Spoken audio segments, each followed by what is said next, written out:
Count Corla, if a jumbo jet with 500 people crashed into the Atlantic Ocean tonight, it would make headline news tomorrow. They all drowned. Last year, the equivalent of 6 jumbo jets full of people drowned in the Mediterranean Sea trying to cross into Europe. These are desperate people getting on coffin ships. We have that in our own history.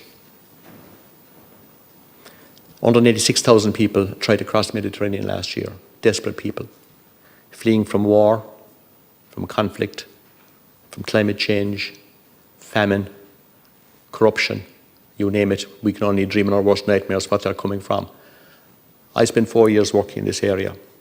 There wasn't a day, there wasn't an hour, but there was an issue. Somebody coming at me from one side saying, you're not doing enough for these people, you should do an awful lot more.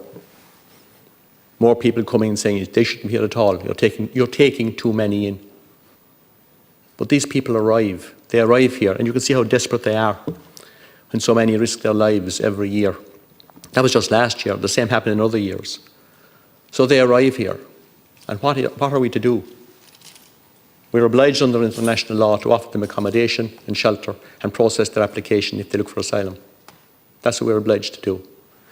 And I must say that the officials I dealt with did their very, very best. But because of the state of our world, they keep on coming. When I was there, we were dealing with the conflict in Syria. And we forget about Syria. We don't mention it too much now, but there are still millions of people displaced from Syria. We talk about Gaza, which is an abomination at the moment. We talk about Ukraine. There's very few people talking about what's happening in the Sudan and different parts of Africa. Which again, if you take the time to read on it and look on it and study it, it's absolutely awful what's happening there. Shocking. So a couple of thousand come here to this country and we say Ireland is full. Well, only for our famine, we would probably have at this stage 30 or 40 million people living in this island if we had grown at the same rate as our comparable countries in Europe. We have 5. There's plenty of space here. So we also have people contacting us looking for workers. Employers ringing me up, ringing all of us up. I want visas, working visas and so on for workers to come here. I think last year was 43,000.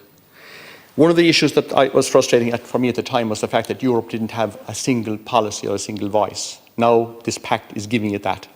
They talk about a common asylum system. They talk about responsibility and solidarity, enhanced border management, efficient asylum procedures, return procedures, crisis preparedness and response, integration and support, tackling irregular migration, monitoring and enforcement, and an implementation plan, a comprehensive reform. That's what this migration pact is about. There's a lot in it that's positive and a lot in it that we can work together on. There are people who are saying that maybe it will reduce the rights of migrants to seek asylum. There are others that are saying it will actually increase the number. So from one side, the government is being criticised for not doing enough, and the other side is being criticised for doing too much. I think this pact, which has taken a long, long time to negotiate across Europe, strikes a balance in the centre that we need. But until Europe and the developed world starts looking at the causes of migration, what's forcing desperate people to leave parts of Africa, parts of Asia, and deals with that, this is going to continue. And no matter what we do, President Trump tried to build a wall, it didn't work. Britain had Brexit, it didn't work. Italy put in Prime Minister Meloni, it didn't work. They'll keep on coming, as our people left here when they had to in the last century.